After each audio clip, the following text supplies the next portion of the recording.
안녕하세요. 오늘은 70이라는 나이에 한 어머니가 인생과 사랑, 그리고 소통에 대해 아주 깊은 깨달음을 얻은 이야기를 해보려고 합니다.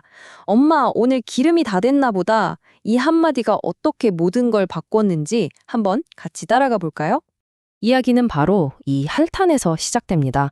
내가 이렇게까지 열심히 살았는데 왜 이렇게 외롭지?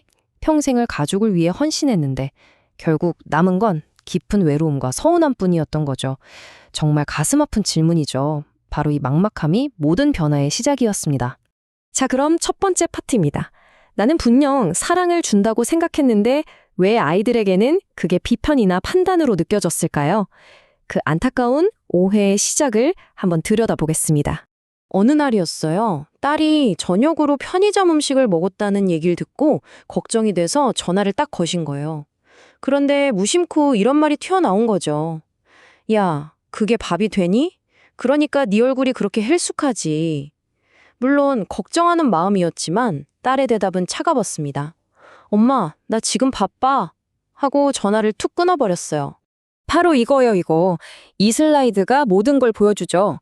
엄마의 마음속엔 걱정과 사랑이 가득했지만 딸의 귀에는 그게 넌 잘못 살고 있어 라는 판단과 비판으로 들렸던 겁니다. 이 작은 엇갈림이 모여서 둘 사이에 큰 벽을 만들고 있었던 거죠. 이게 정말 마음 아픈 부분인데요.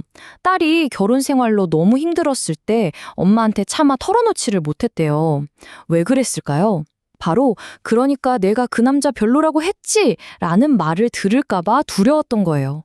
세상에서 가장 편안해야 할 엄마의 품이 오히려 비난받을까 두려운 공간이 되어버렸다는 거 정말 슬픈 일이죠. 그런데 바로 여기서 이야기의 흐름을 완전히 바꾸는 전환점이 등장합니다. 우연히 듣게 된 심리학 강의에서 감정을 이해하는 아주 새롭고 강력한 개념을 만나게 되거든요. 바로 마음의 기름 탱크입니다. 마음의 기름 탱크? 이게 뭐냐면요. 우리 감정 에너지를 자동차 기름에 비유한 거예요. 이 탱크가 기름으로 가득 차 있을 땐 우리도 너그럽고 친절해지는데 반대로 기름이 바닥나서 통 비어버리면 아무리 사랑하는 사람이라도 나도 모르게 최악의 모습을 보이게 된다는 거죠. 너무 재미있는 비유 아닌가요? 이 말을 듣는 순간 정말 머리를 한 대 맞은 것 같은 충격을 받으신 거죠. 그럼 내 기름 탱크가 텅 비어 있었던 거 아닐까? 생각해보니 그랬던 거예요. 순주 봐주랴, 집안일 도우랴, 주변 사람들 챙기랴, 자기 에너지는 다 써버리고 완전히 방전된 상태로 자녀들을 대하고 있었던 겁니다. 그러니 사랑이 아니라 원망 섞인 말이 나갈 수밖에 없죠. 자, 그럼 이 놀라운 깨달음을 가지고 뭘 했을까요? 이 마음의 기름 탱크라는 개념이 실제 관계를 어떻게 치유하기 시작했는지 바로 이어서 살펴보겠습니다. 딸이랑 점심을 먹고 헤어지는데 예전 같으면 조금 더 있다 가 하면서 막 붙잡았을 거 아니에요. 그런데 이번엔 이렇게 말씀하신 겁니다. 얘야, 엄마 오늘 기름이 다 됐나 보다. 오늘은 이만 헤어지자. 자신의 감정 상태와 한계를 솔직하게 그리고 아주 새로운 방식으로 표현한 첫 순간이었죠. 소통 방식이 어떻게 변했는지 이 슬라이드를 보면 확 와닿죠. 예전엔 아들이 명절에 초가부터 간다고 하면 겉으로는 괜찮아 해놓고 속으로는 끙끙 앓았어요. 이게 바로 그 유명한 수동 공격이죠. 근데 이제는 완전히 달라집니다. 솔직하게 표현하기 시작한 거예요. 그녀가 찾은 새로운 대화법 딱 3단계로 정리할 수 있어요. 첫째, 솔직히 엄마 좀 섭섭하네 하고 자기 감정을 먼저 말해요. 둘째, 그래도 너희 사정도 있겠지 이해해 라며 상대방 입장을 인정해주고요. 마지막으로 대신 얼굴은 꼭 보여주고 가 라고 내가 원하는 걸 분명하게 요청하는 거죠. 관계만 바뀐 게 아니에요. 이게 정말 중요한데 변화는 훨씬 더 깊은 곳, 바로 자기 내면으로 이어집니다. 다른 사람의 인정에 목말라 하던 모습에서 벗어나서 자기 스스로를 인정해주는 기쁨을 찾아가는 과정이죠. 어느 날 딸에게서 정말 듣기 힘든 말을 듣게 돼요. 엄마, 요즘 엄마 전화 받는 게 좀 무겁게 느껴져. 알고 보니 자기가 가장 편하다는 이유로 딸을 감정 쓰레기통처럼 쓰고 있었던 거예요. 온갖 스트레스를 딸에게 다 쏟아내고 있었던 거죠. 그래서 어떻게 바뀌었냐고요?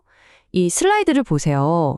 예전에는 스트레스 받으면 무조건 딸한테 전화해서 하소연했다면 이제는 완전히 다른 방법을 찾은 거죠. 혼자 밖으로 나가서 걷거나 조용히 앉아 붓글씨를 쓰면서 스스로 마음을 다독이는 법을 배우기 시작한 겁니다. 이른해 시작한 붓글씨. 이게 그냥 시간 때우기용 취미가 아니었던 거예요. 누구한테 보여주려고 하는 게 아니라 오롯이 나 자신을 위해서 내가 나를 자랑스러워할 수 있는 무언가를 만들어가는 그런 자기 인정의 과정이었습니다. 그리고 드디어 자기가 쓴 글씨를 가만히 들여다보면서 자기 자신에게 이렇게 말해주는 순간이 온 겁니다. 야, 너 참 잘했다. 그토록 자식들에게 듣고 싶었던 그 인정의 말을 스스로에게 해준 거예요. 바로 이때 텅 비었던 마음이 채워지기 시작한 거죠. 자, 이제 마지막 장입니다. 어쩌면 오늘 이야기의 가장 핵심적인 교훈일 수도 있겠네요. 진정한 친밀감은 오히려 건강한 거리두기에서 온다는 그 놀라운 선물에 대한 이야기입니다. 예전엔 자식 일이라면 사사건건 다 알아야 그게 관심이고 사랑이라고 믿었던 거예요. 하지만 그게 사실은 관심이 아니라 침범일 수 있다는 걸 깨달으신 거죠. 아이들이 굳이 말하지 않는 영역은 존중해주는 것, 그게 새로운 사랑의 방식이었습니다.